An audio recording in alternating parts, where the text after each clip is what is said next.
sa pahirap ng pandemya, dumagdag pa ang habagat, bagyo, pati na lindol sa nakalipas na 2 linggo. Para bang pinagsukluban tayo ng langit at lupa. At lahat ng ito, nakita raw ng psychic na si Rudy Baldwin. Isang madaling araw nito lang Hunyo, napabalikwas daw siya sa pagkakatulog. Nung di mano, isa-isa na raw nag-flash sa kanyang mga mata ang mga pangitain ng mga nagbabagsakang gamit, pagbitak ng lupa, ng lindol. Agad niya itong ipinost sa kanyang Facebook page. #Batangas. May 2 lindol na ngayon lang mararanasan ng Batangas ang lakas. At makalipas ang halos 1 buwan, ito na ang nangyari.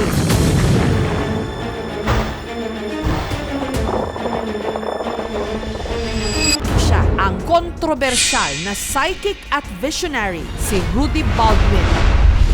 At heto ang iba pa raw niyang mga pangitain nito lang mga nagdaang buwan. #Batangas. May bahagi ng mga lupa na malalim ang paglubog o tinatawag nating sinkhole. #Quiapo. 2 lugar sa Quiapo ang masusunog. Ang pinakamalaking sunog sa lugar ng Lacon.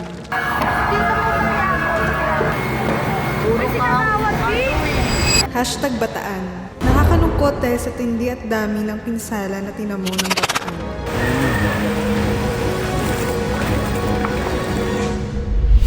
Matatandaang dito sa kapuso mo, Jessica Soho, unang lumantad si Rudy Baldwin. Nung unang tampo ko sa KMJS, marami pagbabago. Nakilala ako, nagkaroon ako ng sarili kong YouTube. Sa kanyang YouTube channel, naglalabas siya ng mga numero na maaring tumama raw sa loto kahit pa sa abroad. Para po sa part ng Europe, 4, 24, 40, 35, 36 at 2. Sa katunayan nga, marami nang nananalo. Tumataya talaga ako dyan minsan. Siguro ayaw ni God na tumama ako. Yung mga donasyon na nalilikom ko, binibigay ko siya mostly sa mga nasunugan, walang makain. 5 taong gulang lang daw siya nung nadiskubre niya ang di manoy espesyal niyang kakayahan. Meron kasi akong sense ng pandinig na kahit malayong-malayo ka, oras nagsalita ka ng negative, mahagip ko yun. Naaamoy ko rin yung mga taong nagsisinungaling. Bali, pagtawanan nila ako sabihin baliw ako, at least hindi nangyari yung sinabi ko.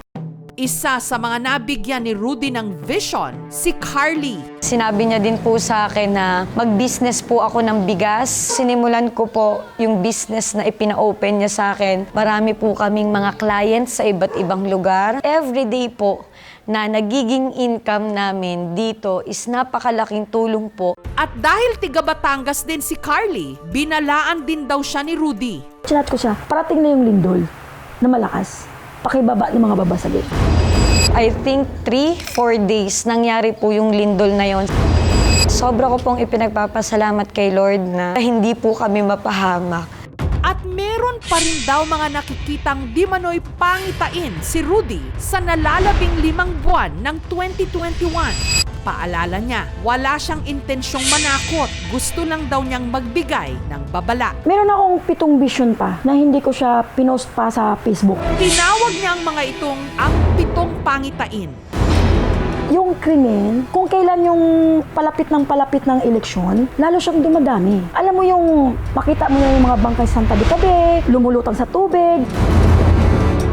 Nakikita akong mga reporter, may pinatay, may binaril, may naaksidente.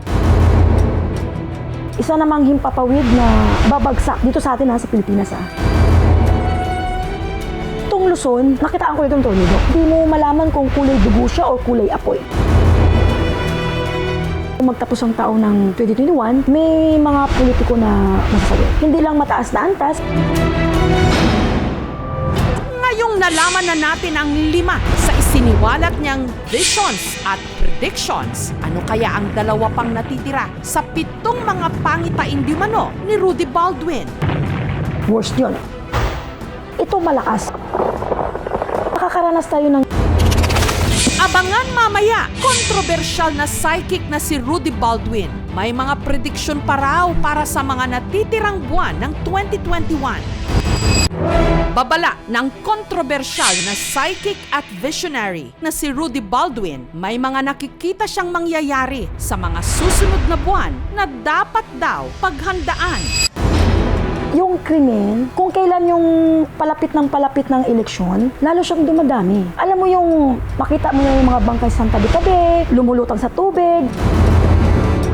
Nakikita akong mga reporter, may pinatay, may binaril, may naaksidente. Isa namang himpapawid na babagsak dito sa atin sa Pilipinas. Itong Luzon, nakitaan ko itong tornado. Hindi mo malaman kung kulay dugo siya o kulay apoy. Magtapos ang taon ng 2021, may mga politiko na masasawi. Hindi lang mataas na antas, isang kilalang batikang aktor. Hindi ko siya kapanakan. Batikang na siya, legend na siya matawag ko. Kilalang kilala ang biglaan na lang pagkasawi niya. Nakakaranas tayo ng lindol na mas malakas pa itong naranasan rin kamakailan lang. Hindi ko siya pwedeng ihambing sa The Big One. Kasi yung The Big One, worst yun. Ito malakas, pero hindi lang sa isang beses sa yanig. Makikita ko dalawa hanggang tatlo sa yanig.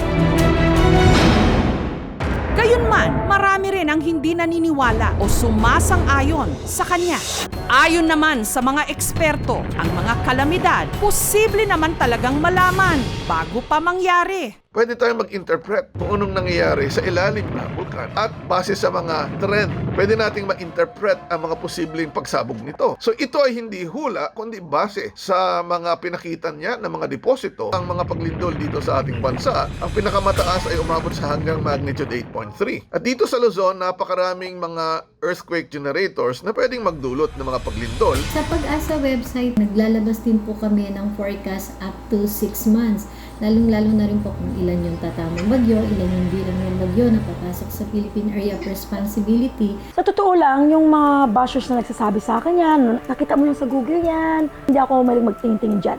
Ako kasi kung anong papasok sa vision ko, yun agad ang pinupost ko.